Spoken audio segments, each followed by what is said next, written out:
What's up, everybody? My name is Bradford here with worshiptutorials.com. Today is another lesson on chord voicings you can use or different chord voicings, I should say, you can use in various keys. Today we're talking about the key of A. The unfortunate thing in the key of A is that the 6th chord, which gets hit very often in any song, is an F sharp minor. That chord can be a little tiresome, a little difficult sometimes to get. You're looking at one of these. While that sounds great, it's accurate, it's how you would play it. That's one of the couple chords I'm going to show you today. One of the many chords, a few chords. I'm going to show you today how to voice a little different, a little more of an open sound, and give you a great sounding mix when you're playing, especially by yourself, but when you're playing in a band setting and you want to drive things a little harder, get a lot more of an open sound. Perfect example would be in the anthem, which we have a tutorial up. You may want to check some of those voicings out in that video.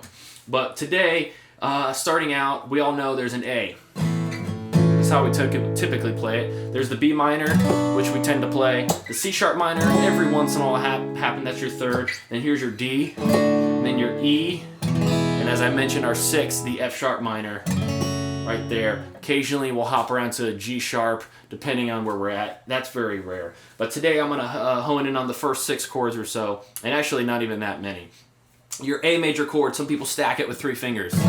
Some people use 1 finger. I'm sure you all know all those ways. Today I'm going to show you a way to do 2 fingers. Sounds really great, really open, and it's going to lead into another chord. So that's why we're going to show you this first.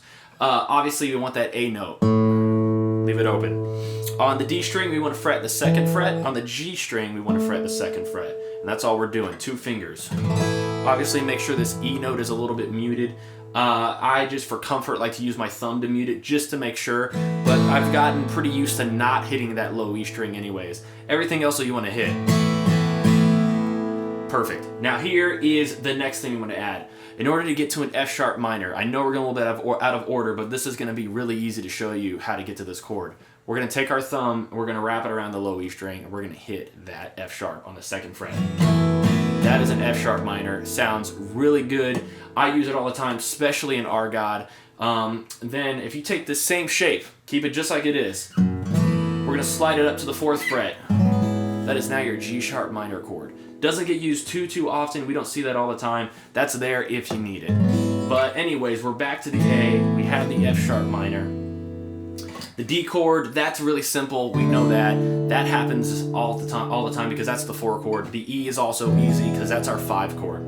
But another way to do our B minor, which happens every once in a while as well, is if you have seen the chord voicing for the key of D, you know how to do this. If not, check it out. That's very useful as well. What we want to do is we're going to use 3 fingers to get that B minor. Sounds really great, really simple, really open. We'll add a lot to a mix and take away the extra notes and make things fatten things up a little bit. So what we want to do is on the 2nd fret, we're going to use our 1st finger on the A string. Then we're going to leave that D string open. On the G string, we want to fret the 2nd fret right here. And then we want to add on the B string the 3rd fret using your 3rd finger. So that's a nice B minor chord right there. Really easy to get to. Not a bar chord. It's got an open sound. It sounds really great, and I use it regularly. I'm going to show you real quick a simple 5 chord progression just so you can see how I move between these chords. So I'm going to hop from the 1, which is our A, to the 2, which is a B minor, to the 4, which is a D, to the 5, which is an E, and then to the 6, which is an F sharp minor, and I'm going to bring it back around again to the 1, which is an A. So here we go. Watch how I'm doing things, watch my hands, and watch how I'm voicing and stepping out these chords. Make things a little easier. Not going to do a single bar chord. It's going to sound great. 1 to the 2 to the 4 to the 5 to the 6 to the 1. Just like that. So I didn't do any bar chords, kept my hand pretty still, didn't have to scoot up and down the neck, didn't have to bar anything, didn't have to get that awkward, almost fretted sound.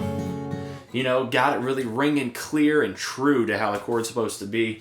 And this was all done in a matter of a few minutes. Head on over to the Worship Tutorials website for a chart and to see how we've stepped out these chords, and so you can start implementing them into your worship sets and the songs you do on Sunday.